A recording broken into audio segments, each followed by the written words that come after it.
welcome to all of you to another press conference of the 68th San Sebastian Film Festival.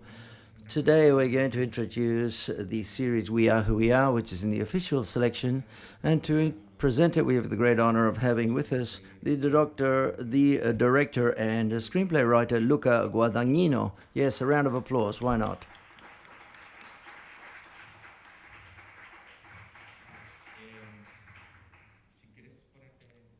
You can put the headphones on. I hope you can hear me now, Luca. Yes? Good, thank you.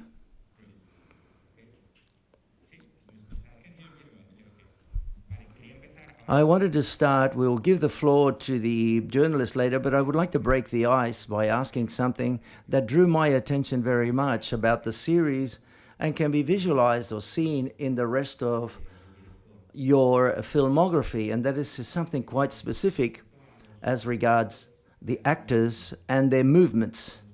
When I was watching the TV series, and especially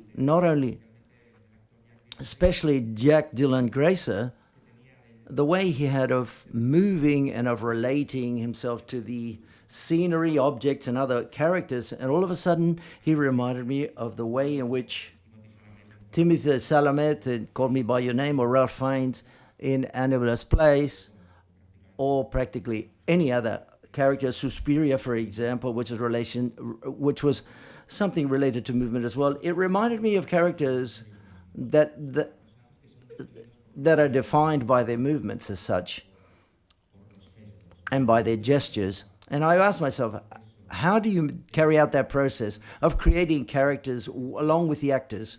Do you have rehearsals? Do you take elements that they offer at the same time? Or is it very clear how to direct them on your behalf? Could you please talk about this question, and amongst many other virtues, this is one of the virtues of you as a director? Well, I don't think I can claim to have a conscious idea of the movement of the characters that I create along with my performers and my editors. The truth is that I feel like the most important aspect is to be able to understand the performers you work with, and to create a sort of child that comes off of the performer and the character in the page, and make a sort of synthesis of the two together, so that when eventually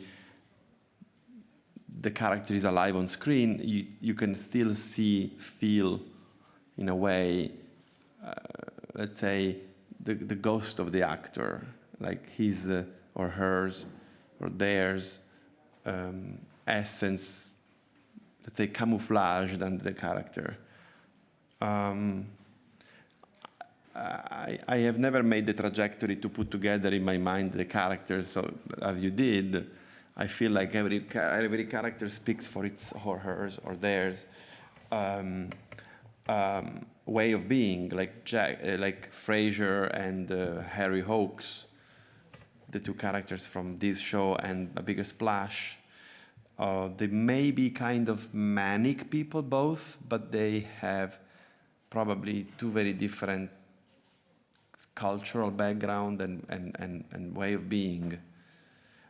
The last thing that I want to say is that I don't know if I succeed, but I try to make sure that once we put on screen something, the idea of representation collapses, and you are kind of witnessing something that could be happening in reality.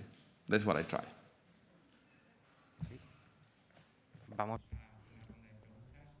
Yes, I remind you that the press conference is online, so you can send questions online at the same time, okay?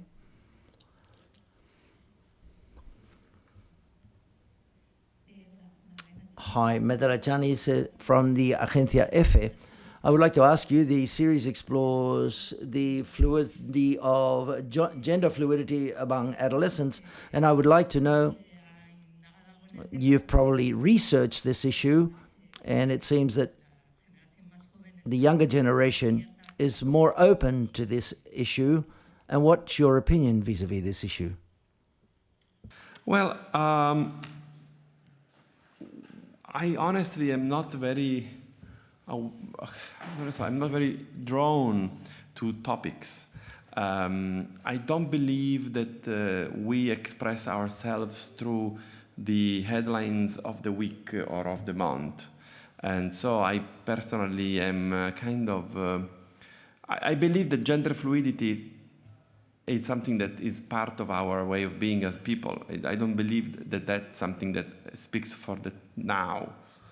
A teenager is in de facto somebody fluid because his body, her body, their body is changing throughout the experience of morphing into an adult from a child.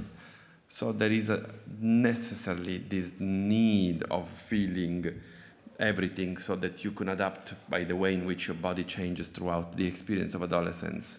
But at the same time, I think that also the adults could claim a sense of restlessness toward what they feel they failed, the promises they failed in their upbringing, what they've lost, what they can try to recoup, and what they can fantasize about.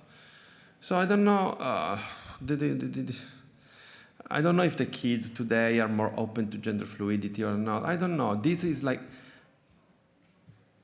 I would be kind of very careful of talking about topics that makes the headlines, because maybe tomorrow that's going to be passé. So better to focus on the true identities of the characters we want to tell the story of than the topic of the week.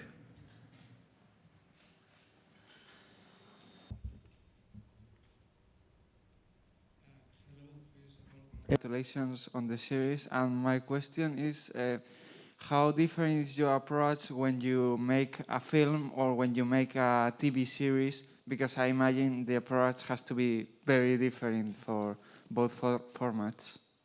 Well, I've been privileged because I worked with the partners that were truly open to endorse the endeavor we were making the way we were making it. I'm talking about, naturally, my producers, Mar Lorenzo Mieli, Wild Sides and Fremantle, but also HBO and Sky Italy. And I'm not saying this to be polite. It's true. The show has been filmed and conceived as a whole, where I guess in TV you work by the episodes. In this case, we really work it as a whole, almost like a feature film. So I didn't change much.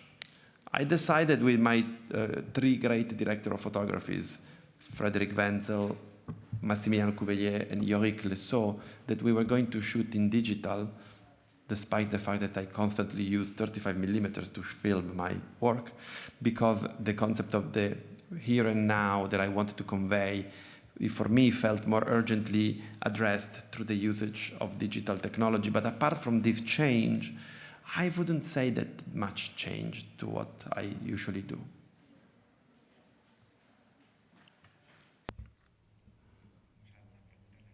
Any further questions?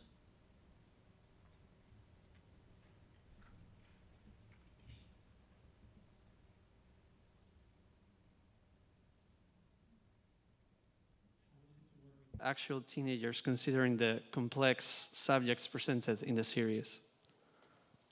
Can you be more precise? Because I'm not sure how to answer the question as it is right now. Because to work with teenagers is to work with people that you talk with and that they are really articulate as much as an adult, and they could contribute with their perspective on things. So my answer was great. I mean, fantastic people to work with. But then you added the concept of complex things, so I want to understand what you mean by that in order to answer properly. For example, the subjects that you have already mentioned, like gender fluidity or trans people, or, well, there are different LGBT characters in the show, and mostly about those kind of subjects, and also the love interest the main character has with an older character, and how they interact and. Well, the scripts we went through a beautiful process of casting the show with the great Carmen Cuba, who cast Stranger Things among other things. So she has an eye for young kids, and Carmen and we wanted to find people that could be absolutely embodiment of the characters without sounding too old or, let's say, contrived. Jack Dylan Grazer being an established actor already, and Jordan Seaman being a debutant, I found in them two partners that were so intelligent and so open to the scripts in a very beautiful way. So probably we didn't have. There was nothing specific about the, let's say, controversial topics that are depicted in the show for more than one reason. First, because again, it's a process. You read the script, then you show up on set, you have 100 people around you, and you build every scene by the little unity, and then we show it to you as a whole. But in the building, it's really almost like crafting a piece of wood, it's like a small part that is added to the other small part. And the maturity and the intelligence of the cast was such that they absolutely knew what was the trajectory of the characters in doing what we were doing. Also, I have always a funny story about Suspiria, which is a movie I did before this, was a horror movie. And shooting Suspiria was many laughters. We were laughing all the time because, stab, blood. And it was so funny because put the pump. It's basically difficult to understand that when you do something, when you are doing it, it's not what you are portraying, right? So what could be controversial on screen, it's just a process of making things that is basically a playground in absolute safety. We had great partners also for the underage actors in their families and in their mothers in particular, who spent the entire show with us, constantly on set, and great supporters.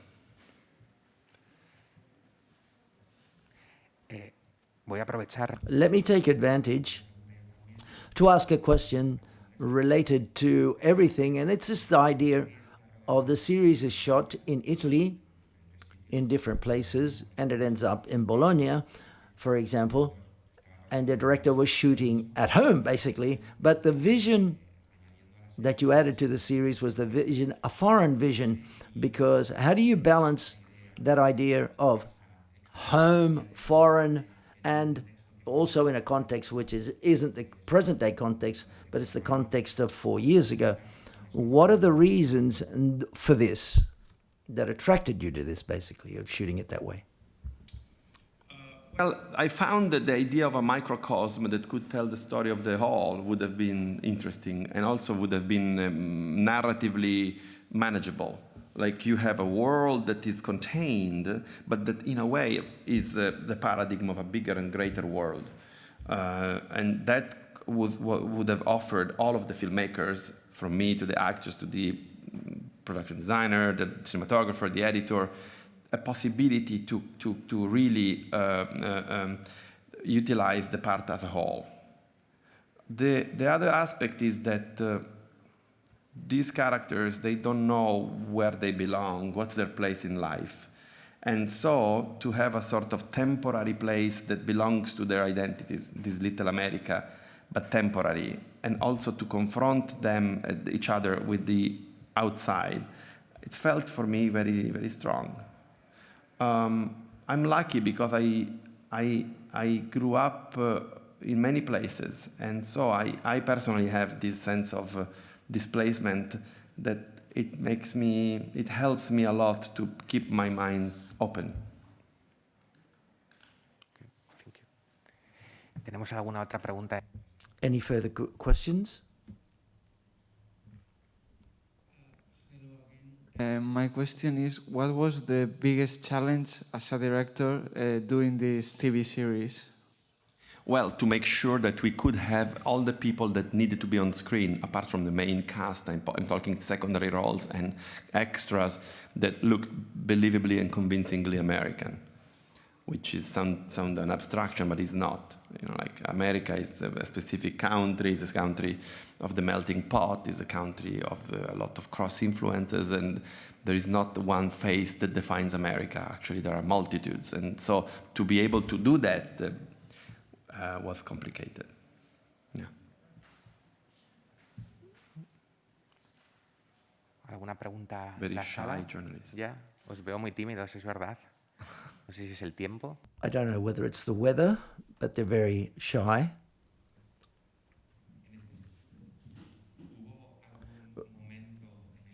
Was there any moment that the series didn't take place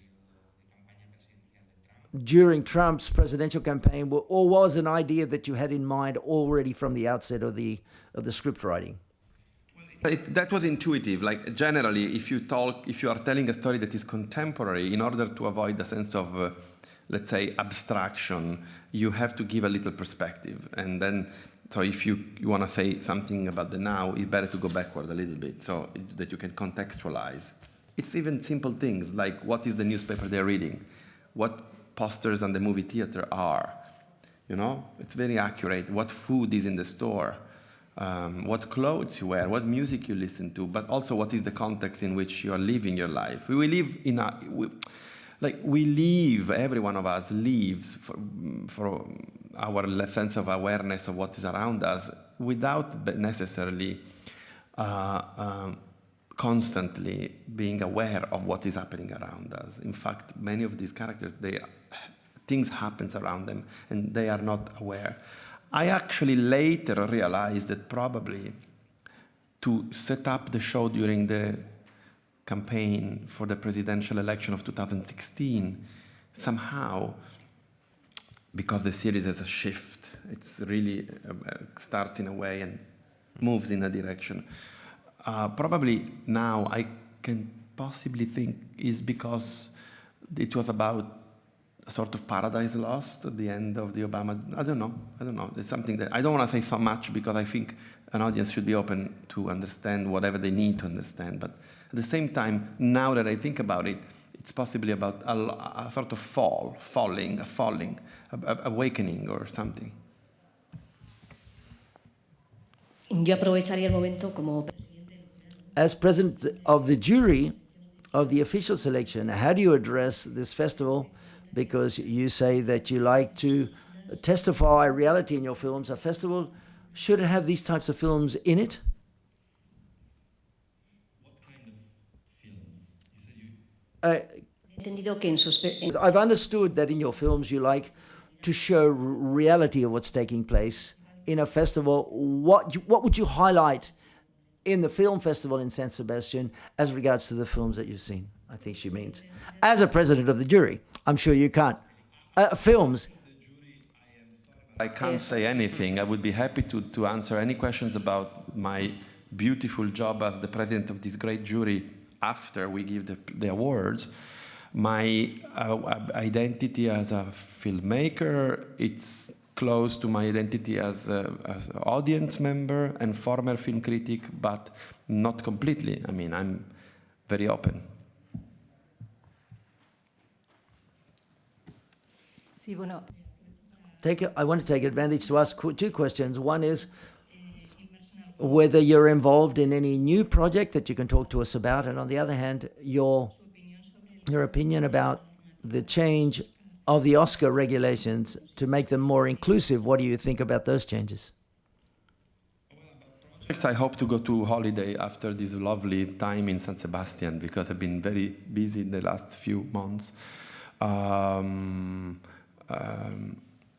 Regarding the Academy set of rules, I think it's a sort of my sentiment is ambiguous because I believe that on the one hand, the idea that you have to absolutely expand the access to the filmmaking job to all sorts of people that are not immediately welcome into the community for a sort of atavic sense of exclusion, it's necessary and mandatory.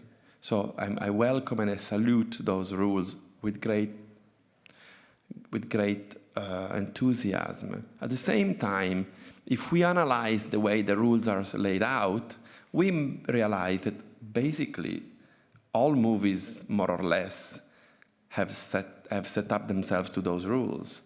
It's not that if you have a sort of, it's not that if you cast an actor or an actress who is a member of a minority which has to be, let's say, highlighted, the movie in itself will have necessarily a progressive agenda or an agenda that we would universally call making you stepping into a better world.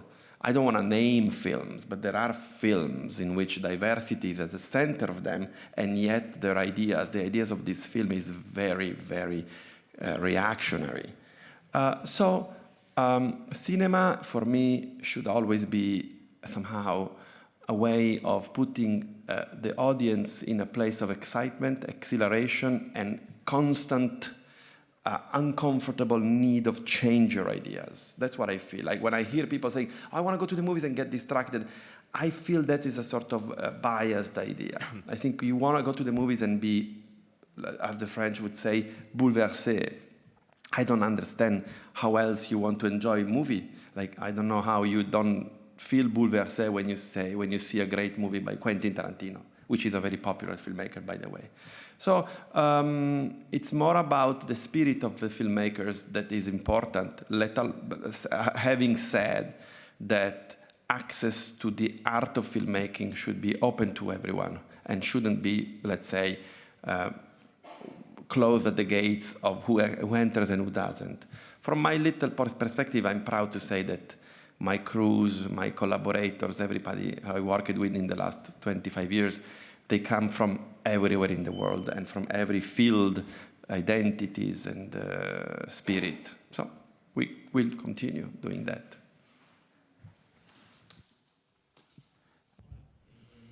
Hi, my question is, would you like to continue carrying out master editions or to specify in making films to see on a film screen, in a film theater? The directing We Are Who We Are came as a sort of occasion that, in a way, happened. Like, it happened. I didn't choose specifically, now I want to make TV. So I'm open. I'm very open. It's a journey. To make films, for me, it's a journey. It is my life. It is what I do. Not only as a living, because I mean, they pay for doing it, but I would do it for free. That's a secret that we shouldn't share with producers, but that's the truth. The fact being that I like to tell stories, and I don't see limitations that I should set myself upon in order to tell stories. So let's see. Teníamos otra pregunta. You had another question. Was it you again? Yes? Once again, now that you talk about very different projects, one of your movies that I truly love is Call Me by Your Name, which is being talked, which people talk that there will be a sequel to it. I want to ask you if you know anything about it, or if you could give any update on that. When the movie was out, Call Me by Your Name, at the Sundance Film Festival, and the reaction was so affecting. And then when I say we, I mean me and the great cast of the movie, we made the rounds of festivals and screenings to promote the movie. I felt so profoundly connected with these people, the people on the screen and the people portraying the people on the screen. And I had this idea, this fantasy of trying to understand how these characters would live their lives if we were to know what happened to them, as if you meet somebody after a few years and say, you know what happened to me? I did this, I did that, and you're interested in what happened to them. And so I was candid, and I said that for me, like in the cycle of Antoine Douanel by the great master François Truffaut, I felt there was a cycle of stories of these characters that could be come back to us. So it's a chronicles. It's not a sequel, and that stays the same. That's my feeling, that's what I want. We'll see. Vale, pues Okay, well, with this open door open to the future, let's finish the press conference. A big round of applause for the great director, Luca Guadagnino.